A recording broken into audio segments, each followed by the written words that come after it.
Indigo को operational संकट जारी। शुक्रवार को 1000 से ज्यादा फ्लाइट्स कैंसिल। देश भर के एयरपोर्ट्स पर हजारों यात्री परेशान। इंडिगो के सीईओ पीटर एल्बर्स ने वीडियो संदेश जारी कर संकट पर खेद जताया। कहा, संचालन में पूरी तरह सामान्य स्थिति 10 से 15 दिसंबर के बीच बहाल होगी। इंडिगो संकट को लेकर केंद्र सरकार ने दिए हाई लेवल जांच के आदेश। 72 घंटों के अंदर सब कुछ ठीक होने की उम्मीद। इंडिगो के खिलाफ सरकार ने बनाई हाई लेवल जांच कमेटी। 15 दिनों के अंदर डीजीसीए को रिपोर्ट सौंपेगी जांच कमेटी। नागरिक उड्डयन मंत्री राममोहन नायडू बोले, जवाबदेही तय की जाएगी। भविष्य में ऐसी दिक्कतों को रोकने के लिए कदम उठाए जाएंगे। यात्रियों की सुरक्षा सबसे बड़ी प्राथमिकता। इंडिगो संकट के बीच डीजीसीए का बड़ा एक्शन। वीकली रेस्ट वाला फैसला तुरंत प्रभाव से वापस। क्रू मेंबर की छुट्टी वाली गाइडलाइंस वापस ली। संकट के चलते इंडिगो को डीजीसीए की वन टाइम छूट। 10 फरवरी के बाद फिर से नए नियमों का पालन करना होगा। हर 15 दिन में इंडिगो एयरलाइंस डीजीसीए को रिपोर्ट देगी। इंडिगो की फ्लाइट्स में देरी और कैंसिल होने की वजह से मुंबई एयरपोर्ट पर भी परेशान दिखे यात्री। स्टेटस चेक करने के लिए लगी कतार।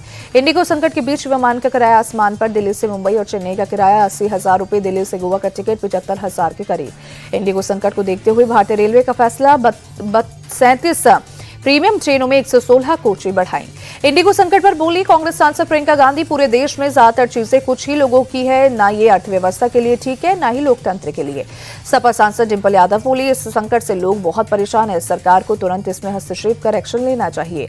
2 दिन के दौरे के बाद शुक्रवार रात मॉस्को लौटे रूसी राष्ट्रपति पुतिन। एयरपोर्ट में विदेश मंत्री एस जयशंकर ने किया सी ऑफ। राष्ट्रपति भवन में पुतिन के सम्मान में रखा गया डिनर। पीएम मोदी और पुतिन साथ नजर आए।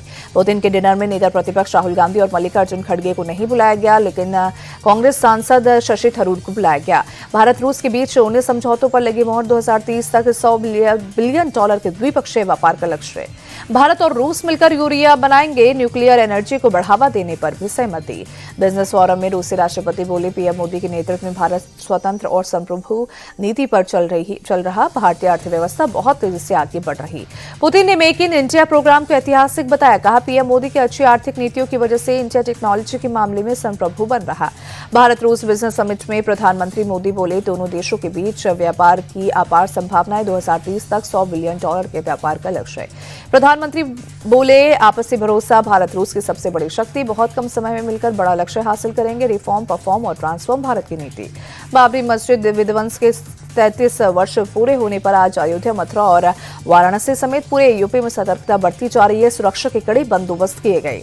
अयोध्या में बीती शाम पुलिस के जवानों ने शहर में की पैदल मार्च। सीसीटीवी और ड्रोन के जरिए की जा रही निगरानी। पश्चिम बंगाल के मुर्शिदाबाद में टीएमसी से निकाले गए विधायक हुमायूं कबीर बाबरी मस्जिद की नींव रखने पर अड़े। कार्यक्रम को देखते हुए सुरक्षा के कड़े इंतजाम। पश्चिम बंगाल के नॉर्थ 24 परगना के बनगांव में बीजेपी आज करेगी मेगा रैली। मतुआ समुदाय बहुल इस इलाके में सीएम ममता ने भी की थी रैली। गुजरात के जामनगर में रैली के दौरान एक शख्स ने आप विधायक गोपाल इटालिया पर जूता फेंका। समर्थकों ने पकड़कर आरोपी को जमकर पीटा। पटना में आज 12 जगहों पर चलेगा बुलडोजर। लोगों को जाम से राहत दिलाने के लिए प्रशासन का बड़ा कदम। समस्तीपुर में अतिक्रमण हटाने के लिए दौरान भारी हंगामा। उग्र लोगों का पुलिस पर पथराव। बवाल के दौरान झुग्गियों में आगजनी। बेगूसराय में पिछले कई दिनों से ध्वस्तीकरण की कार्रवाई जारी। बुलडोजर एक्शन के दौरान अब तक 8,000 लीटर से ज्यादा देसी शराब बरामद। केंद्रीय गृह मंत्री अमित शाह के गुजरात दौरे का आज दूसरा दिन। स्तनादर ने अकथाला बायोसीएनजी और उर्वरक संयंत्र का उद्घाटन करेंगे। बीजेपी अध्यक्ष जेपी नड्डा आज 2 दिन के दौरे पर झारखंड जाएंगे। कई कार्यक्रमों में करेंगे शिरकत। दिल्ली के जाफराबाद इलाके में स्कूटी में टक्कर के बाद हुए विवाद में फायरिंग हुई। पुलिस ने 3 आरोपियों को गिरफ्तार किया। दिल्ली के संगम विहार में लॉ स्टूडेंट की चाकू मारकर हत्या। रिश्तेदारों ने मिलकर युवक पर हमला किया।